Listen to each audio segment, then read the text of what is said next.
but I'm trying not to be executed, so I'm gonna behave myself and not be a quisling. Yes, I remember learning that word as a child, and little did I know it refers to Norwegians, because you think, oh, they're so nice. I can't imagine there's somebody who's not nice from Norway. Yeah, that was my true exposure. But we have a lot to cover in the next two talks on this particular subject, because it is the subject of our friends who gave us the Statue of Liberty. Yeah, Marquis de Lafayette, we are here. I mean, how much can we think about Franco-American relations? I'm sure Delta thinks about it. Yes. Atlanta to Paris, maybe. Not to compete with Air France, but I'm telling you, there's a lot to be said for those two great nations. But at the same time, of course, we have to think about a relationship with the British. Who doesn't love Sir Winston? We think of Churchill, bathtub, cigar, brandy. And then I think of another old song, Torn Between Two Lovers. Yes, I was singing that on the way walking here, because it really does create quite a problem in American foreign policy.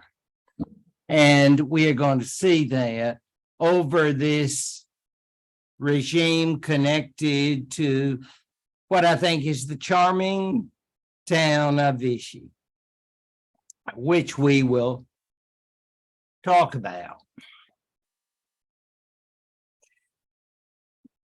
Obviously, there is a lot to be said about the Third Republic, born in defeat. And in case there's anybody who doesn't remember, maybe it's time for a review before finals, because you think, oh, you mean after Napoleon III? Yes, I do, oh bright one. Yes, you remember Napoleon III.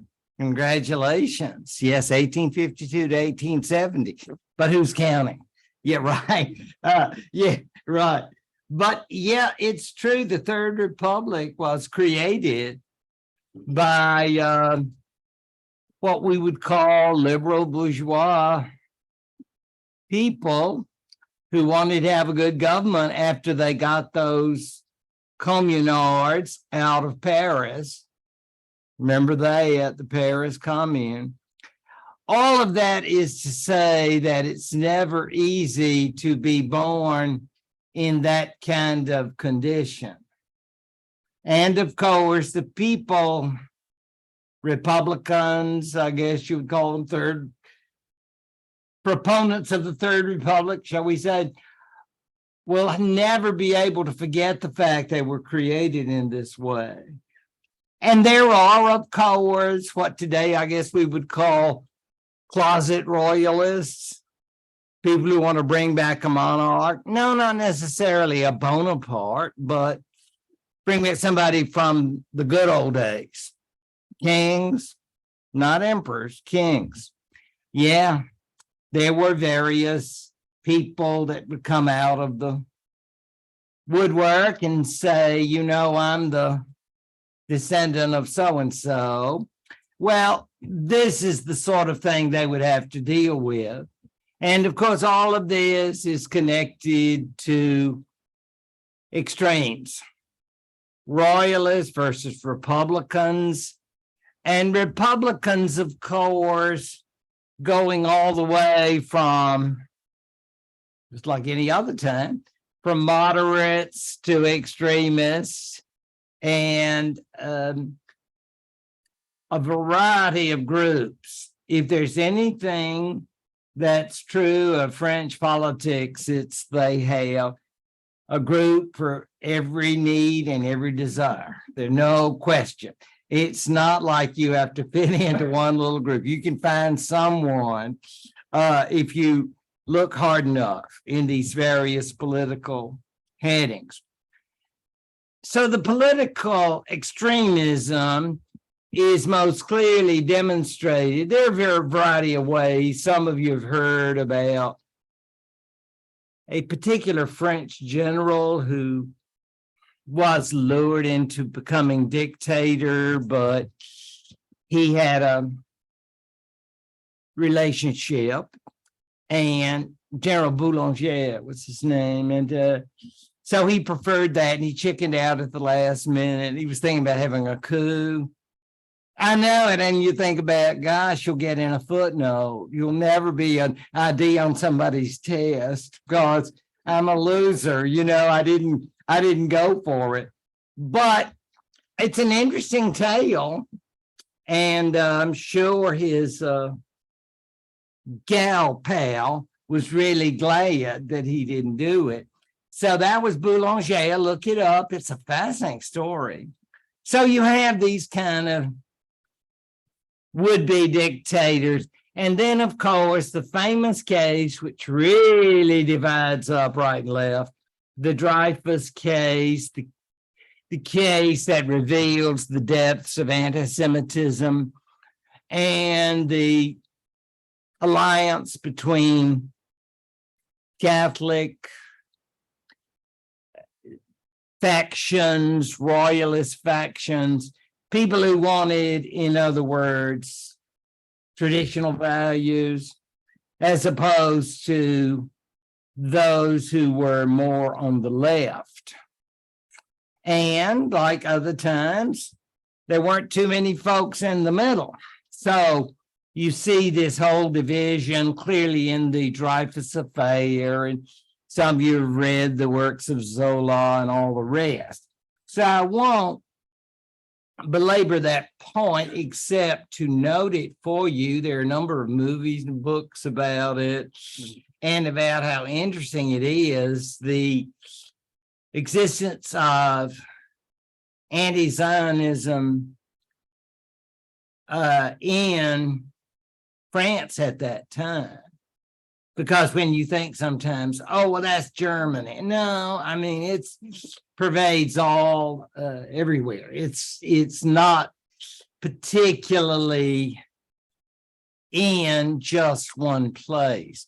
But when you think about Dreyfus, how very tragic it is, because he is hardly the candidate you would pull out as being, you know, the ultra-Orthodox. He's just some sort of small-ranked officer, I think a captain maybe, who was basically innocuous, and yet he became the scapegoat for these Catholics who, in fact, were trying to protect a member of the higher classes who had actually passed the German authorities the secrets. And of course, I'm sure it was financial. So all of this goes on, and then in addition to everything else, and since we're going into foreign policy shortly, we'll get there. But of course, we obviously are concerned with the Great Depression. Who's not? I mean, if you are a developed country, you are going to be very aware of that, because I'm sure they were aware of it in Germany, because, as you know, the Dawes Plan, the Young Plan, all of that's gone. The war payments, reparations, all of that's gone kaflooey. So they are very affected by it. And meanwhile, what about all of our relationships? And I thought, well, I'll list all of them and you can judge from yourself. The British, yes. Let's just say the British and the French have always had a love-hate relationship. I mean, yes, they're close to each other. We remember Calais, you know, all of that. The British love Bordeaux wine, you know, all of that. So there's a lot to be said. I'm trying to, you know, be real positive here. make it huggy and we really love each other. But I'm not so sure sometimes, because after World War One, you remember Lloyd George? Of course you do. It's going to be on final. Lloyd, oh, please. You'll be, yeah, you've got a big responsibility because you have the Cliff Notes. So, yeah, you can help a lot of these others. You can conduct tutorials. Yeah, you're going to have some responsibility. But seriously, folks, it's like there is so much there. When the war is over, and Lloyd George, and then you have Clemenceau, and I guess the French are thinking, yeah, and you British, you say you're going to be with us. Sure, we will. Just like our American buddies are going to be with us. Well, that didn't work out. So the British are going to say to the French, remember that promise we made? It's kind of off. I mean, it seemed like a nice idea at the time, but if the Yanks aren't in, I guess we can't be in either. But Chatham, it's like, yeah, really. We want some military airplanes. We want some support. So that's hadn't worked out. And the United States, we really have problems with those people. And we tried to be so nice to them, that Statue of Liberty we gave them, and all that help in their revolution. And this is the way they treat us after, the Great War. And, it's like, it's hurtful. So it's more or less, oh gosh, I just had another song vision. What have you done for us lately? Yeah, I mean, it's like over and over. It's like everybody is sort of like 1919, 1920. If you're French, you're thinking, and the League of Nations, what have they done? And we are paying our dues, as the Finns will be now. We're real excited to welcome them. But dues can be expensive. And French, I mean, we're paying, what are we getting out of this? And then there's Czechoslovakia. I mean, I know the Czechs care about us very much and we care about them, but it's like big and little, no offense, but you understand that there's a power dynamic here. Yeah, but nothing, not to be hurtful. And then there are those Poles, the Franco-Polish. And finally, those Russians. What are we going to do with them? You'll remember that came about in 1935. And of course, the British said, you're going to have a deal with them. Ugh. I mean, it's like, it's pretty daring on the part of the French to have a deal with the Soviets, but you think by 1935, they are searching everywhere. Can we find a friend? Where is somebody we can rely on? Well, I'm not sure. If I were looking around, I would say, gosh, the Soviets were great buddies. They're so nice. They like our Polish friends too. And, it's like, I don't think so. I think it's like, I think the word is desperation, because I think that's why I put it at the end of the list. You know how you always say, and last but not least, I'm thinking here it's least, because I mean, there is a strategic involvement. Of course, we know who's in the middle. And so we're back to the plans before the Great War, the idea of having a two-front war for the Germans. So there is that crisis, there is that economic disaster. there is anti-Semitism, there is division ideologically between right wing and left wing. And we'll get more of that, but I just wanted to make it clear. If you ever think, were there happy times during the Third Republic? I'm not familiar, but maybe after the armistice in 1918, yeah, but all the casualties, because France really suffered from the Great War in terms of deaths. But Paris was not lost, so there's something to be happy about, I guess. Oh, this is my favorite picture, the Popular Front. Go Popular Front. And you see here, gosh, I just finished a biography of him. Leon Blum, Jewish, but I guess what you call secular Jewish, but he was Jewish. I mean, that's what he identified as. And that is his wife, who died shortly thereafter, the wife of the time. He was remarried. But she was very political too. So, of course, they are celebrating the birth of the Popular Front in 1936, which is basically a coalition of various political parties on the left. That's what they have to do. I think they still do. They do that in Israel too.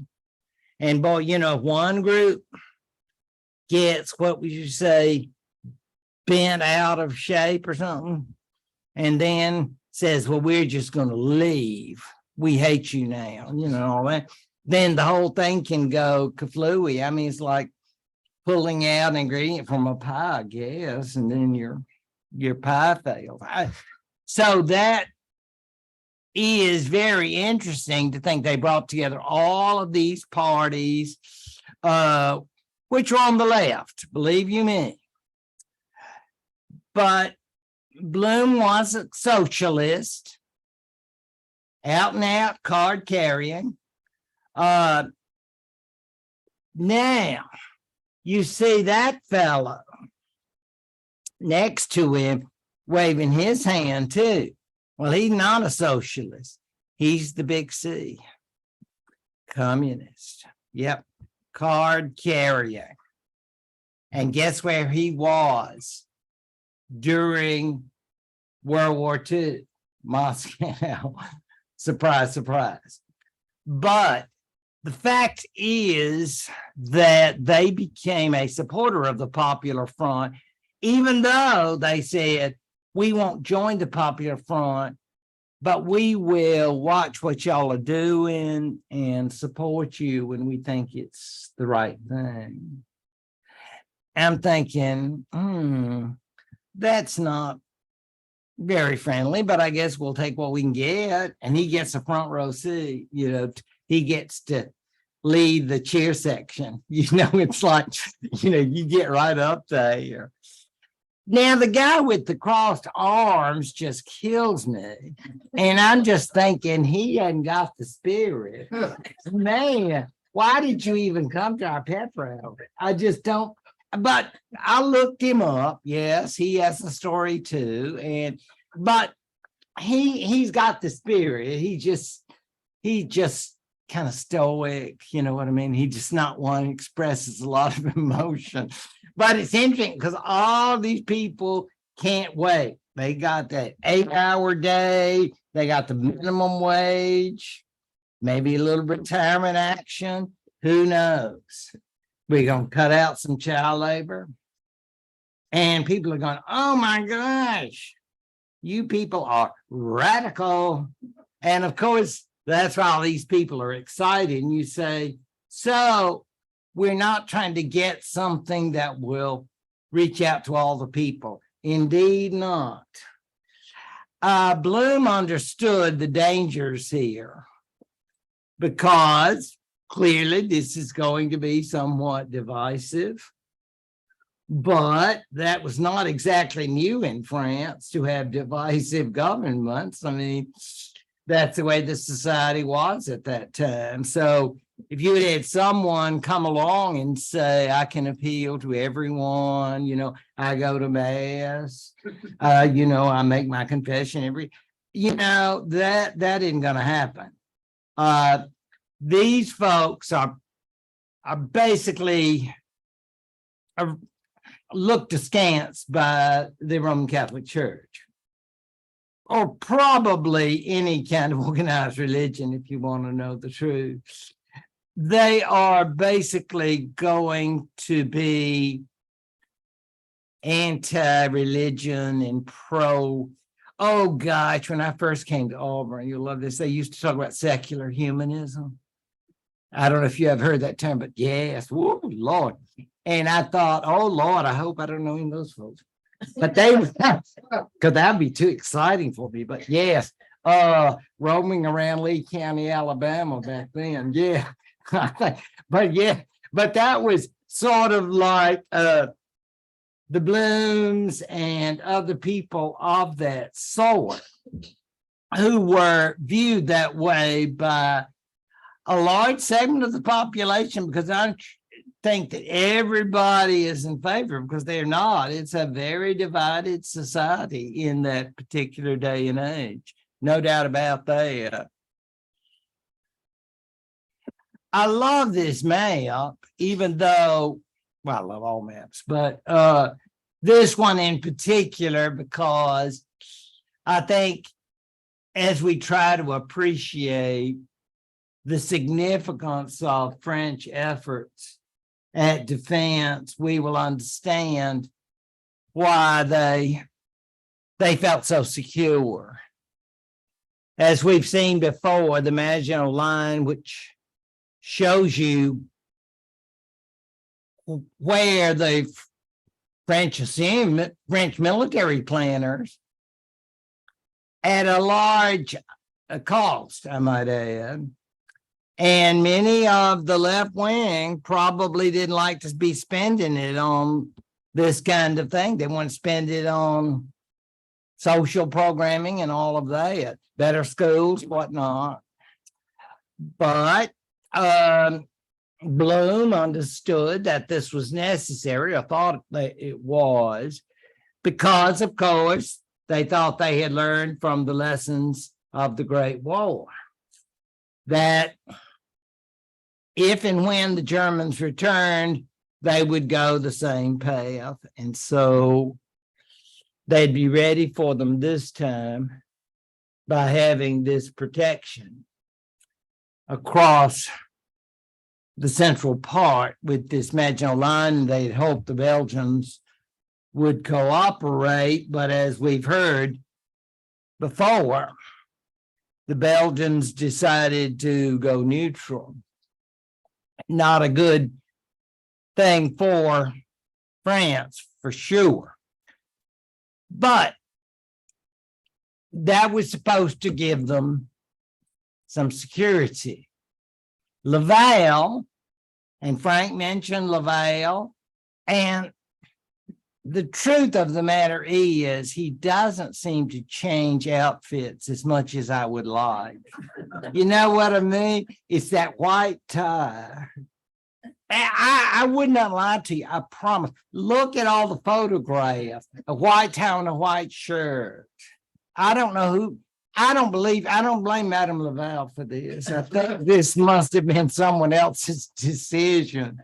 It's like, honey, I just don't think that goes together well. We probably needed some guidance there. But there they are. And of course, everybody's favorite communist, Maxim Litvinov. And Litvinov is over there. There's, you could see Laval. And this, of course, is that Franco-Soviet arrangement that I'm sure Litvinov is very cooperative with, because, again, now we have a special friend. I mean, this is sort of like the Comintern. Remember the Comintern, Communist International? We always dreamed that we would be accepted. We could be part of the club of, of international diplomacy, but nobody liked us. Their feelings got hurt. Sensitive communism. Yes, I'm thinking. But the idea is now the French like us. Well, I don't know if they like you, but they have a relationship. And that means, of course, that they both are concerned. Is that a fair word? Concerned, afraid, apprehensive. Yeah. Worried. Roget's thesaurus would be helpful now, wouldn't it? Because there's so many words. Apprehensive. Yes. I do a crossword puzzle every day. Yes. But all of this is to say that this really concerned a lot of the French population. French right wing. I mean, it's like you have these two different groups. And so let's not always think of Laval necessarily being right wing in the sense of always supporting the conservative causes, because as foreign minister, he pursued the goals as the government mandate, and he was in the government. So he was a regular old politician. Now, by 1938, the leader was a man named Daladier, prime minister. He was the one who sort of followed behind Chamberlain at Munich. And you see him here speaking to the Fuhrer. The idea being that Daladier, like Laval and other people, was like, you remember that talking about A.J.P. Taylor when he said the French keep some posts in the government, they just kind of switch around. It's always like everybody finds a chair on deck and then but they just all shift positions, which is kind of interesting if you think about it. In that sense, Daladier is one who comes and goes in various governments.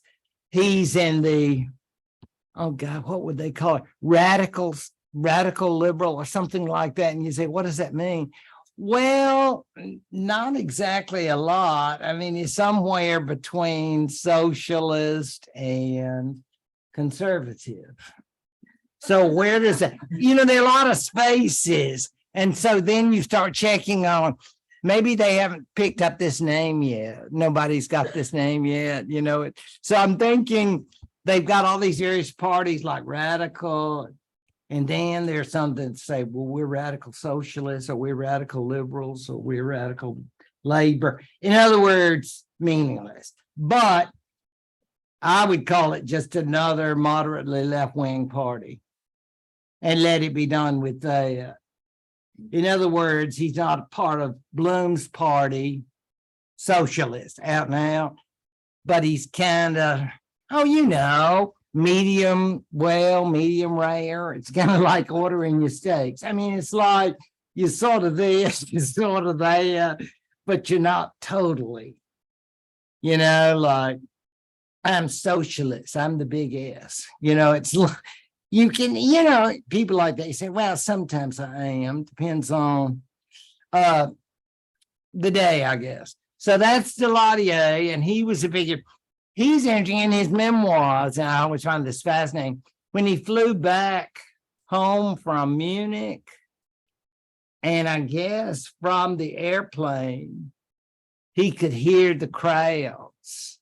He said he thought they were getting ready to throw stones or hang him on the nearest tree. I don't guess there are a lot of trees around a landing area, but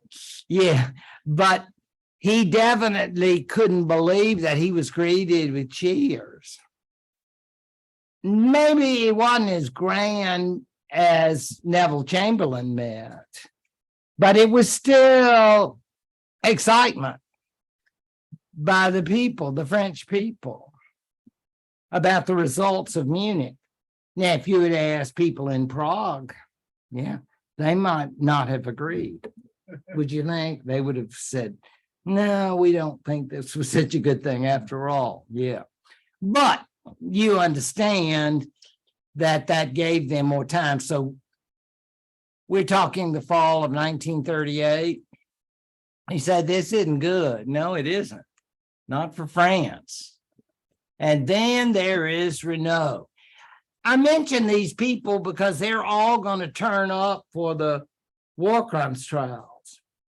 It's interesting to me in reading this book about Blum, I found out that these three people, Daladier, Blum, and now Renault, were all in prison camps during the war. They were first held by the French and then transferred to Germans. But they all survived, and then they testified at the trials afterwards. This particular individual was quite interesting, and like many of our French heroes, he had many friends of the opposite sex, shall we say, and he, as a matter of fact, I believe was with his mistress when France was falling. So he was the last leader of the Third Republic. It was happenstance, I guess. I mean, it's like it just happened to fall in his watch. June the 10th, 1940. Many of you, of course, will recall the taking of Norway, the taking of Denmark, the Netherlands, Belgium, and they said, and this is when it'll stop because they're going to face the French. Yeah, and it didn't happen, did it?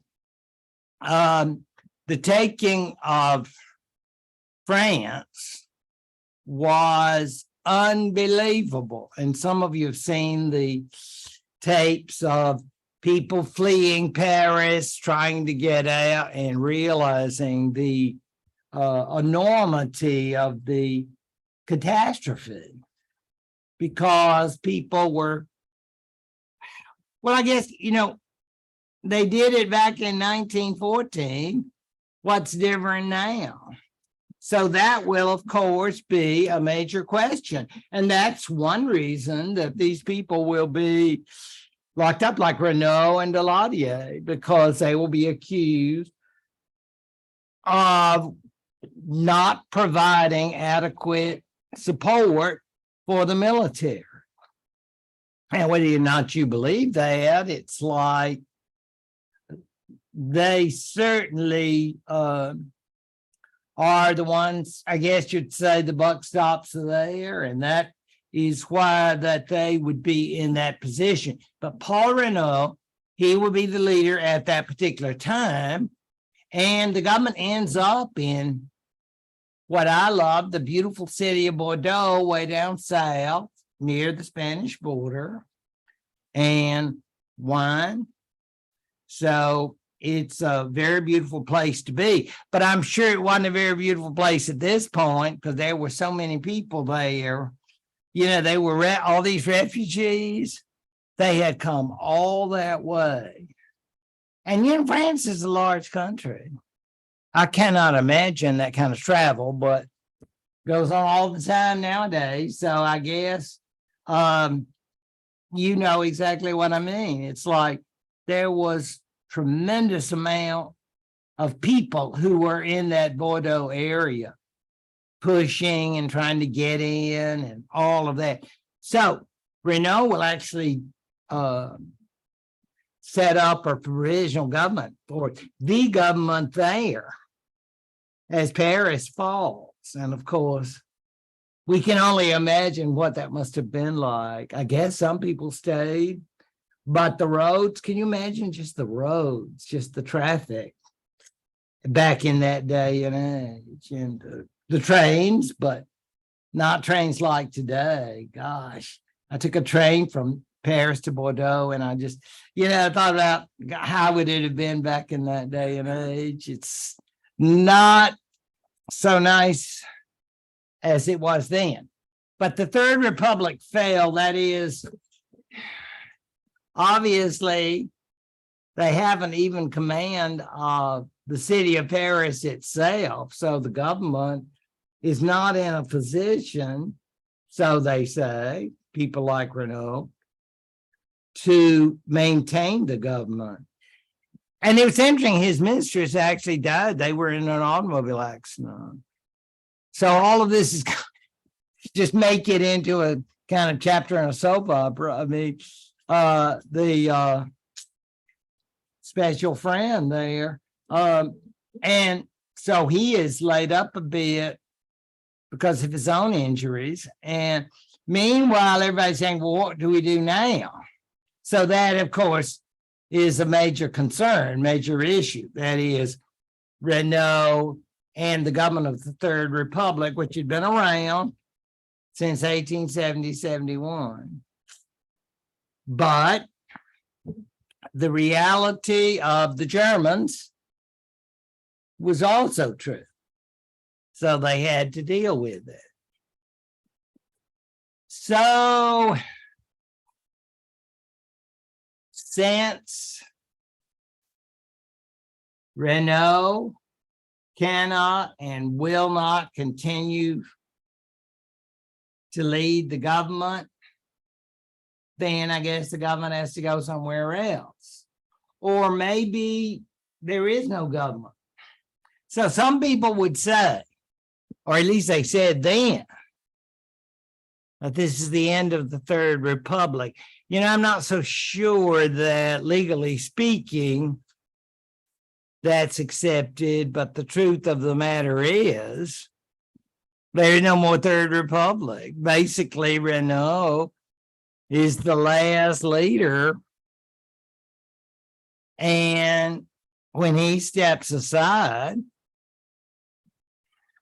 then those who will continue the leadership are part of something that is very different. And that will all be in Bordeaux now. So Bordeaux has a lot of significance. Meanwhile, in the famous French rail car in 1940, and Hitler does this just for the purpose of humiliating the French, as the French had done for the Germans. And right there in that rail car, and I think after this signing, Hitler actually had it brought to Germany, so to preserve it.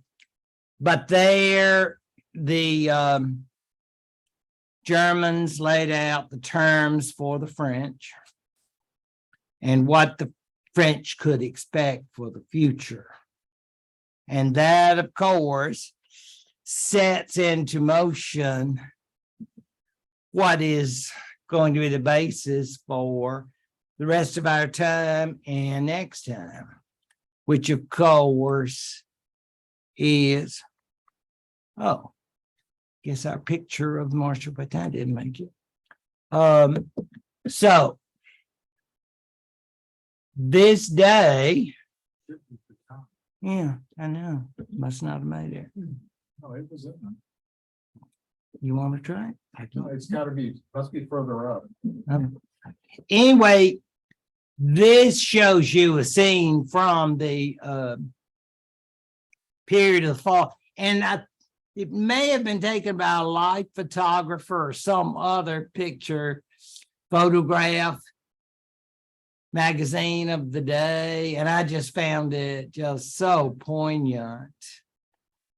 When you see, can you see the dog and the little girl, and you see, I assume that's the grandparent and then the parents, and it's, I don't know whether they're sitting outside a bar or, and then you see this, what appears to me to be just a regular soldier. Jeremiah. Yeah, I mean, he's not any big deal or any general or any, it's just like he's just taking a little rest. And I guess you'd say, I don't know if the child knows what to think, or because her face is sort of like wary, maybe. And this must have been, I'm assuming, in what would have been extreme Eastern France at the time. But I really have no idea. The coming in of the Germans is, of course, always a very interesting and important phenomenon, because when they're coming in and occupying, they're intending to stay. I mean, it's not as if this is going to be just coming in, saying we won, and then going back to Berlin. I think this is planned to be a significant stay. And of course, with the terms, as will always occur when people lose things, it's not like they're going to say, well, let's just shake on it, no hard feelings. I don't think it's that way at all. Certainly wasn't that way for the Germans after the Great War, right? I mean, it's like they had to pay reparations and all the rest. The Army of Occupation, the question about French POWs. In subsequent times, there'll be questions about French workers being transported to Germany to work. And there will be a number of other issues. As far as French status, the Germans consider them to be, I'm trying to think of the nicest way to put this, a defeated former great power.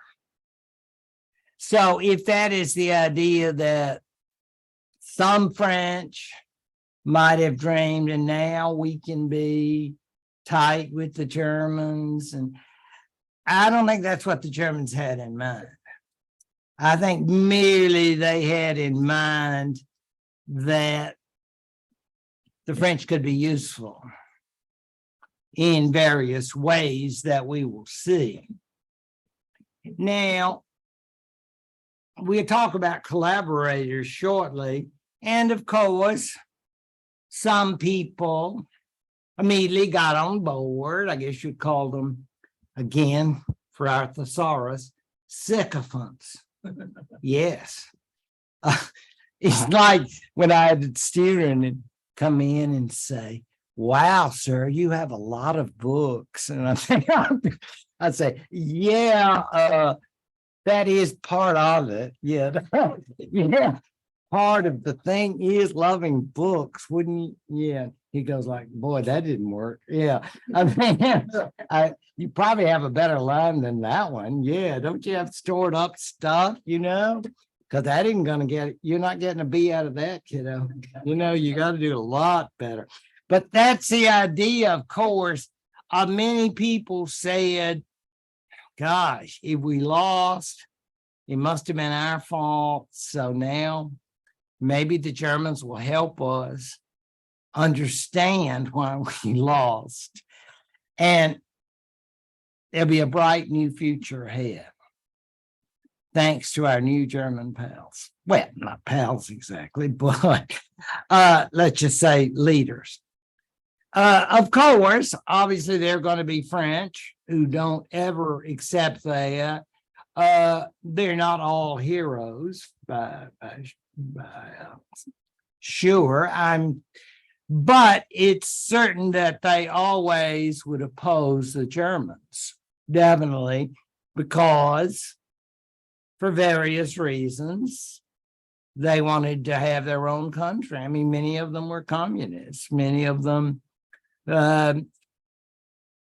were definitely people who did not support the Third Republic, but they all had in common a dislike of the German occupation, and which we can understand, as I'm sure many Germans didn't like the French and Belgians in their country either. So there you go. Here he is. The symbol of the new world will be Henri Philippe Pétain. He was by this, and he just has the one medal on. So that is interesting to me, because you usually see them in their testimony. They have the whole fruit, array on. But yes, I think when you're a Marshal of France, you don't need anything more, do you? I mean, all the other awards are sort of like, I think this is, as we'd say in the military today, 5-star general. I'm not sure you could do much better. Ferdinand Foch, I mean, a few others may have had this highest of honors, but as far as Pétain was concerned, and I don't want to get off into him in terms of doing a biography, but he did have an interesting career. And of course, thanks to the events of the Great War, his name was immortal. Every French school child knew who Pétain was because of the Battle of Verdun. And people don't realize just because of that, life goes on. I mean, he didn't go around, I guess he did for a little bit, maybe 1918, going around and saying, yeah, I'm the one. But his career continued, albeit in a kind of civilian way. I would even compare him, you think in our own experience, American, MacArthur, Eisenhower, or other military leaders who went on, Colin Powell. I can go on. Remember that guy from Arkansas who led the troops in the 1990s? I think he was in Bosnia and Serbia. From Arkansas. Yeah, I mean, yeah, the great state of enchantment. Yes. Yeah. So I didn't mean that in any ugly way, you Arkansans. Yes, it's a beautiful place. And I'm daring. I'm going to be talking about my favorite place, one of my favorite places in Arkansas. I have several. Bentonville? No, you Walmart person. Yeah. No, but thank you for bringing it up. Yes. No, I was going to mention Fort Smith, just down the road. Donna's from there. So it's a great place. But anyway, he went on. He had actually been ambassador to Spain in the late 30s, Marshal Pétain. So he was a very busy individual considering that time of life, because I suspect most people in that day and age, by the time you're hitting 80, you're ready to kind of kick back and say, I enjoyed working. I was glad to be a general. Loved Madrid, but now, I've got that marshal's pension coming in. So, and he married when he was 65 years old. He was a bachelor till then. Yeah. So he's ready to have the good life. He was from West Central France. No, I mean, there's nothing in particular, except he was involved in government, obviously, in Madrid, and then came home. He was kind of vice premier because I think everybody was thinking, and I think you could understand, when the idea of Pétain being in the government it looks good. If you're trying to arrange your cabinet, and you're thinking, wow, we would have him in the cabinet, because that is the way they do it. They try to appeal to all these different groups. So he had never been premier himself, but he'd been part of other cabinets. And I just think it's kind of interesting to think about his past, because many of us think that during the 20 years between the world wars, he was just there. Well, no, he's very active and very involved in what many of us would consider civilian activities. But he could wear uniforms and he could wear suits. So that was not a problem for him. Now, why does he come up now? Well, because he had been in governments. I mean, it's like when you're thinking about hiring folks and you have a list of people to interview and all that. I'm sure he was on the list of people that Renaud might have thought about, because I'm not going to do it. Maybe the marshal. That's what people call it, just the marshal. You get to be pretty important, I guess, when people do you like that. Perhaps the marshal would be interested. You know, it's that sort of thing. He's got the name, he has the adoration of the masses, you might say.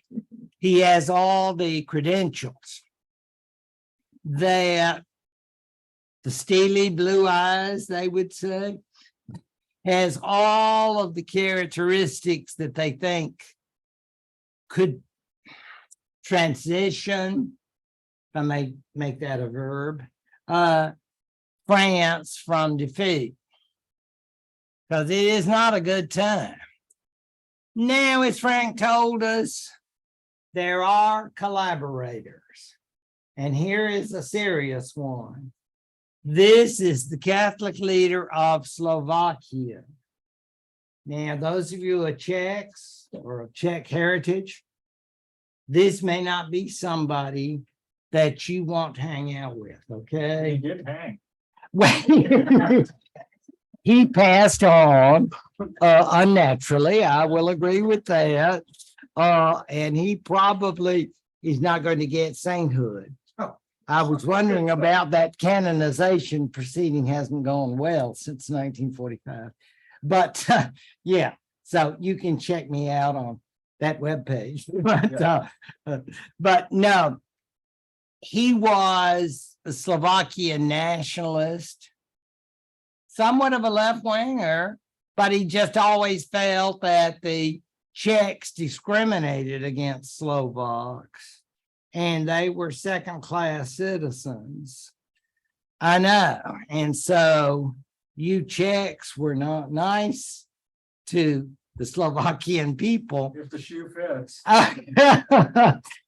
Yeah.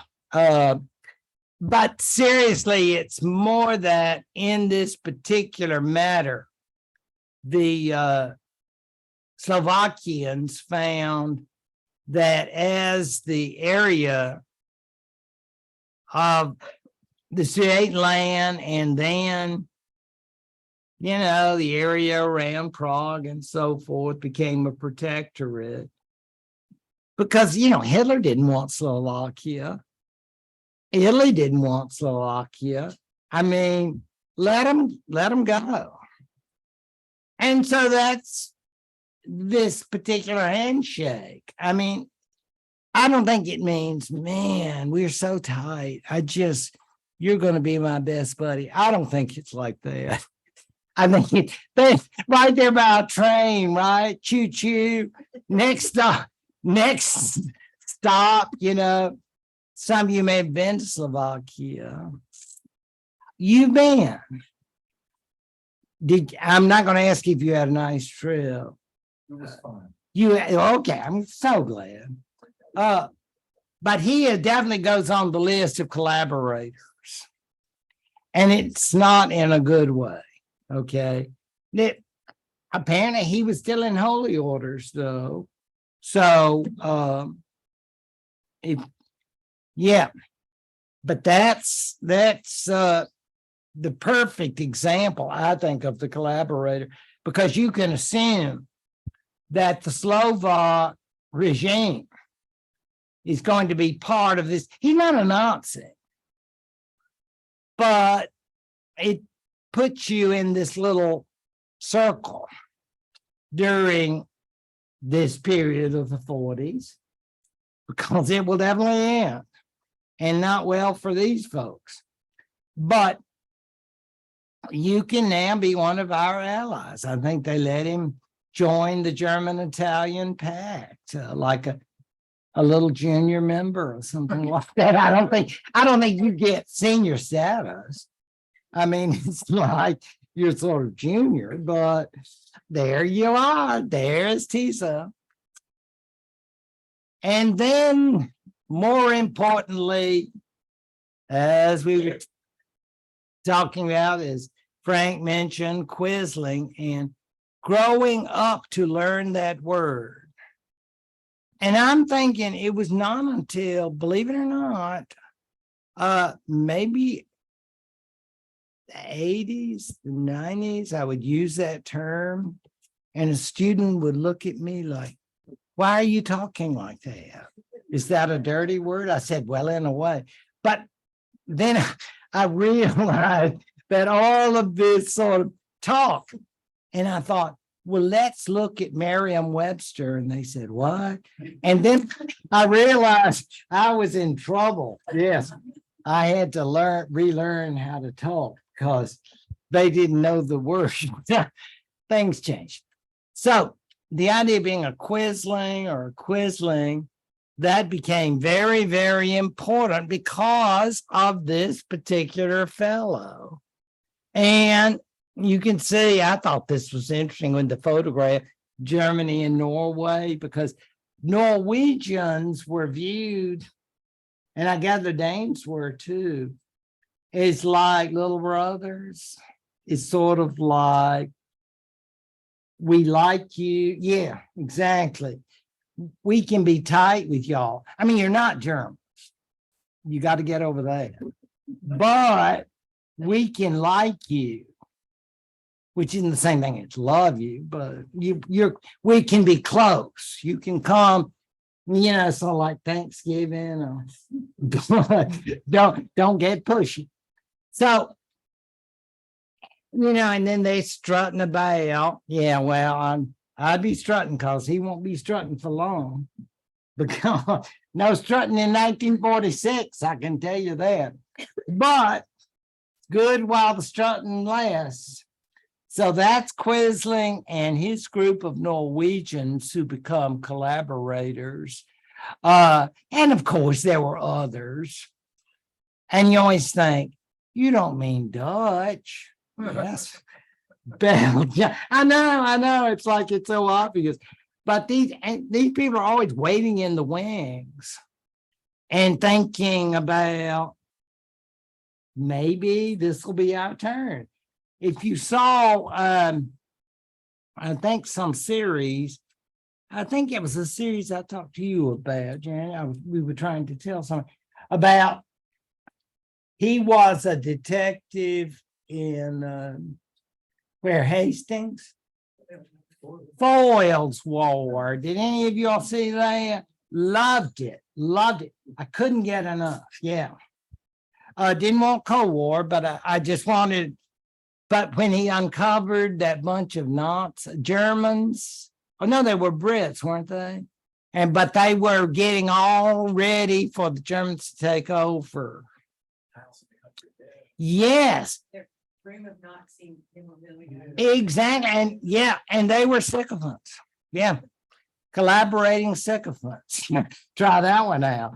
You don't ever call anybody that could be hurtful. Yeah.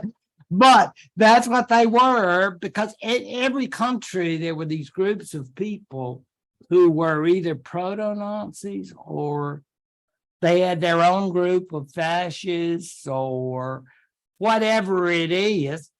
That old expression, it's a free country. I mean, it's like there were groups like that who were just waiting. And in Norway, the people like Quisling, I mean, their day had come. So I guess you could say they were excited about it, or at least they thought they were.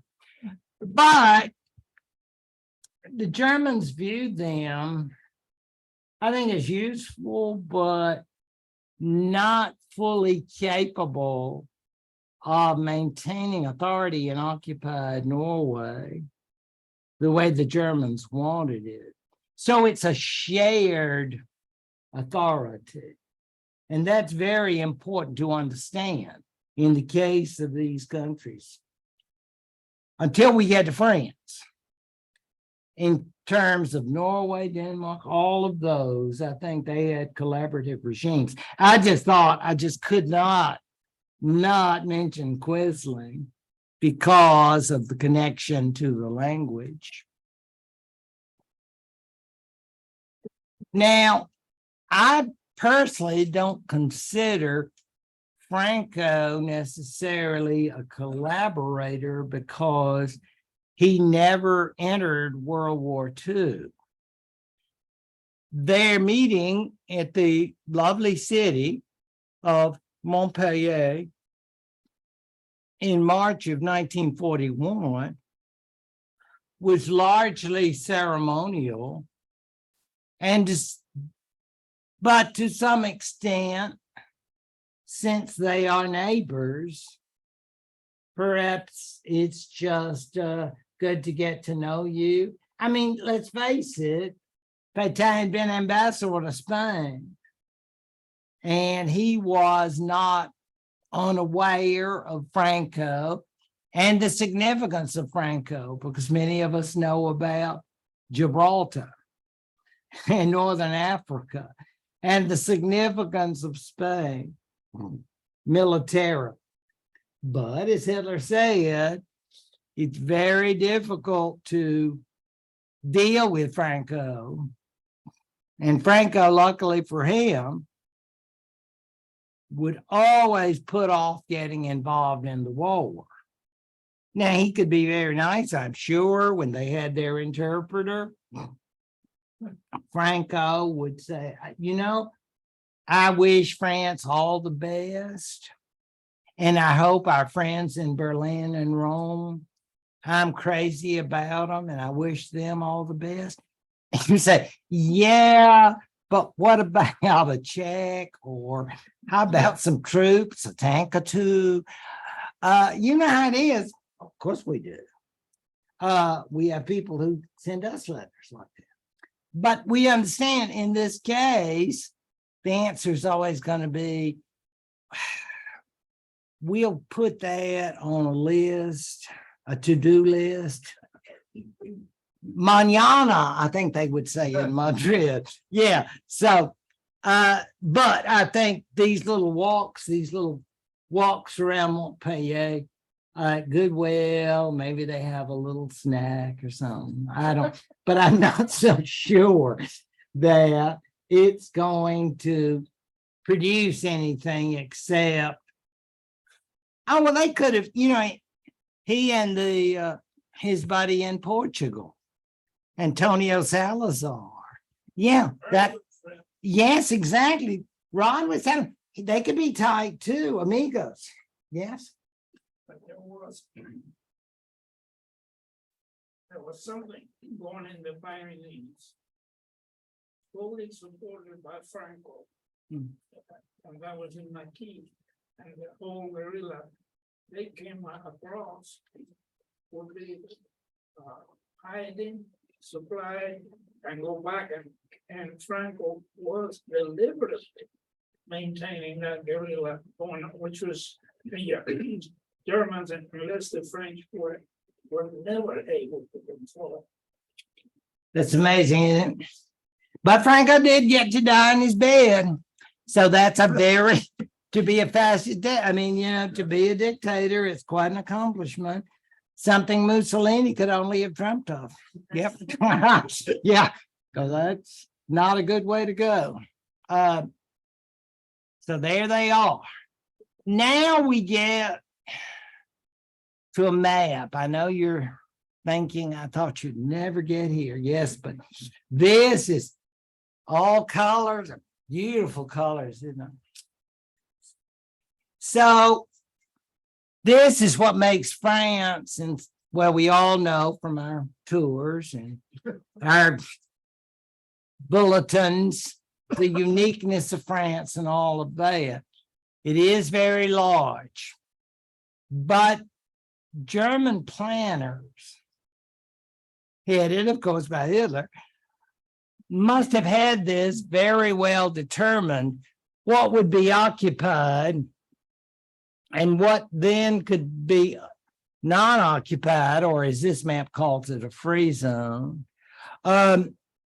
You'll notice, and I like the way they put these red lines along it, they must have had all concerns about any possible way that the Allies, that is the British, they're the only ones left, right?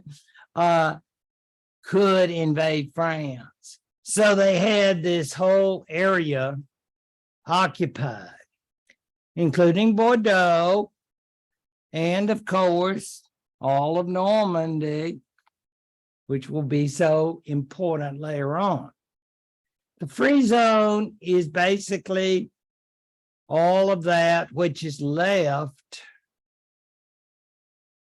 And you see all the way down to these naval bases, Toulon, Marseille.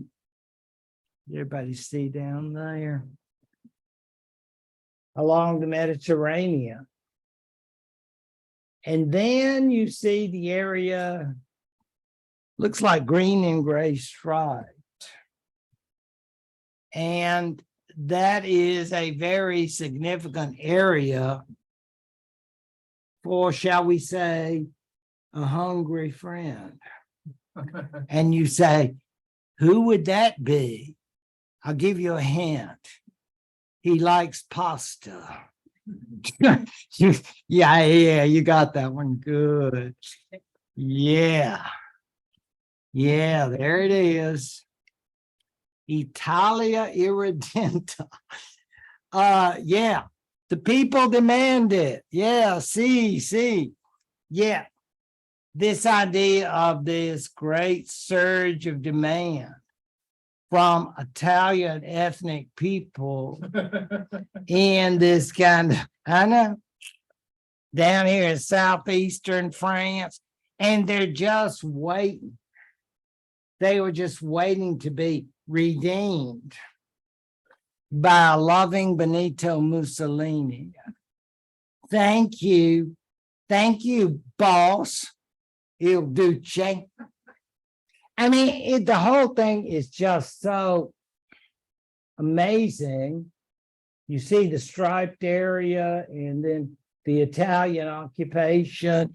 And I guess Mussolini might say, and Hitler said, I can do this. Yeah, it's like, I thought we were equal. Well, sort of equal. Some are more equal than others. And that's clear for Hitler and Mussolini.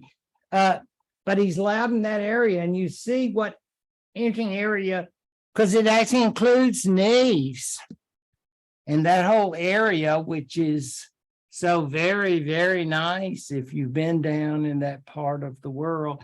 And you may not have realized how recently it had become French, because, a lot of these areas had not been assigned to France until the 18th century. But in any event, that was taken over temporarily, as it turns out, by the Italians. Yeah, short-term rental, I think I would call it, because it didn't last. They didn't have time to have mandatory Italian classes, I imagine. They still taking a little French in the schools in Nice and these particular areas, but he got that. And notice, if you can see this, 42 to 43, I'm thinking, boy, that's not exactly a long-term occupation, but that's about as long as it lasted, because we know that from start to finish, the Italians are going to have issues, shall we say, in maintaining their authority. So that's not going to be our concern here, but our concern is, of course, to see how unique this situation is of having an unoccupied zone and then a free zone. Oh, and then some may want to ask about Alsace-Lorraine. I'm glad you did, because guess who's taking it back? I wonder who. Yes, you got it. The Germans.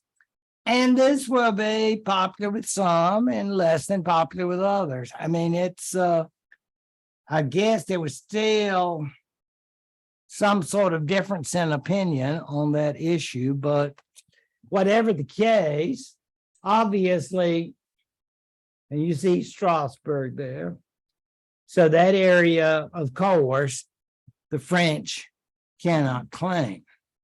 Well, I mean, they can claim it, but they can't stay in it because the Germans are going to take it back. So this is what we have of France at this point, and the area we see in the south is the part over which the Marshal Henri Philippe Pétain will now lead. Is this the Third Republic? No. We don't call it that because we have a new day coming. And we are building a big new France. And it won't be like that Third Republic. That's gone, as far as they are concerned. Now, here are our plans as far as Germans and their French collaborators would be concerned. It's like, we can let you maintain French authority in those areas as long as you don't do anything we find objectionable. So that's got to be a certain caution there, because if we find you passing notes to someone who's British, help, then that's a no-no. If you try to use any of your military, like your Navy, against us, that would be a no-no. If you fail to make your monthly payments, because you've got debts, you French, a lot of them. In other words, folks, there are all kinds of issues now for the French to deal with.